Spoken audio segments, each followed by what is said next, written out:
boys and girls. It's Mrs. Corndoffer with your second bedtime story time.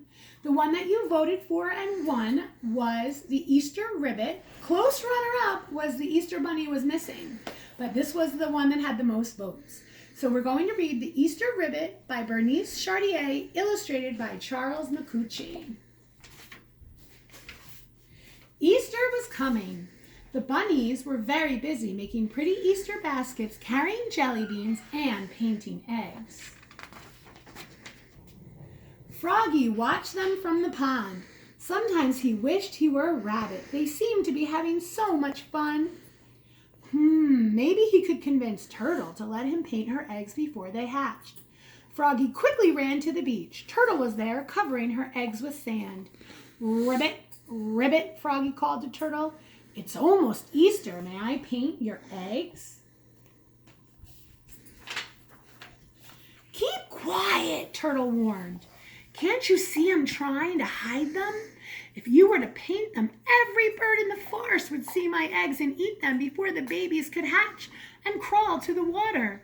Now go back to your log and stop bothering me. Froggy walked sadly to his favorite hollow log near the rabbit tree and crawled inside. After a long time of feeling sorry for himself, he fell asleep and had a dream. In the dream, he was an Easter Ribbit. Not quite a rabbit, but not a frog either. He was rushing through the high grass to deliver Easter baskets to all the children. The baskets were full of things that Froggy loved. Jelly beans and lollipops, flies, tiny fish eggs, seaweed bars, and delicious mosquitoes too. Yuck, right? I don't think everyone likes that kind of stuff. Suddenly, a terrible noise woke Froggy. He opened his eyes and peeked out of the log. The cheap Easter Bunny had just landed in a helicopter. He was carrying armfuls of a list of all the children who needed Easter presents. Mrs. Rabbit and all of her assistants came running out to greet him. You are doing a wonderful job, said the chief, but we need more helpers. Can you handle an extra load of deliveries? Oh dear, said Mrs. Rabbit, we don't have enough bunnies to deliver the baskets. Flossie and Fernie caught colds last night, and I'm afraid they're running fevers. And Hubert and Henry hurt their feet squeezing under a fence. They can't run until next week. Oh, what will we do? Advertise, said the cheap Easter Bunny.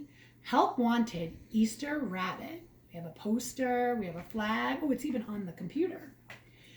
Call Mrs. Duck's employment agency. She can fly over the woods and drop ads for the position tonight. Mrs. Duck's a quack, but she may be able to help us. All right, said Mrs. Rabbit. We'll do our best.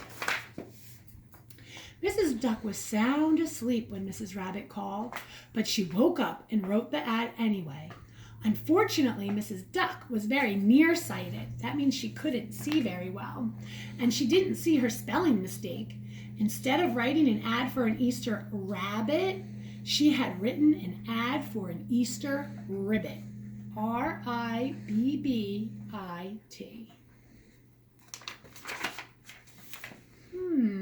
Look who's so happy. One of the ads landed on Froggy's log. Froggy saw it as soon as he woke up the next morning. An Easter Ribbit, said Froggy. Well, that's me. It was his dream come true. Quickly, he wrote down Mrs. Duck's address and ran to the employment office. Although she couldn't see well, Mrs. Duck suspected that she was looking at a frog.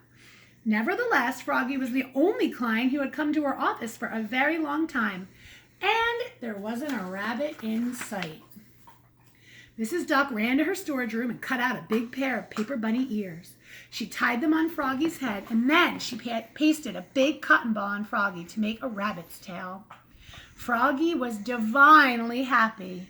He ran to Mrs. Rabbit's tree right away. Mrs. Rabbit and all her assistants were working feverishly to color new eggs and fill new baskets. Glancing quickly at Froggy's big floppy ears, Mrs. Rabbit didn't even notice that he was an Easter Ribbit and not an an Easter rabbit. She pointed to a tall tower of Easter baskets outside the back door and told Froggy to start his deliveries. Froggy looked up at the baskets. "Ribbit," he gasped. "I'll never be able to deliver all of these by Easter." So here's Froggy, and here's all the Easter baskets that need to be delivered.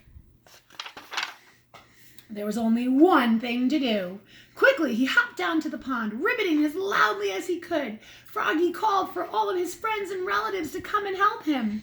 Soon, a crowd of frogs of all shapes and sizes leapfrogged to pick up the baskets and picked up the baskets stacked behind Mrs. Rabbit's tree. What are all these frogs going to do, I wonder? And if you had been anywhere near Froggy's log at the crack of dawn on Easter morning, you would have seen them marching through the meadow to deliver the Easter baskets to the children.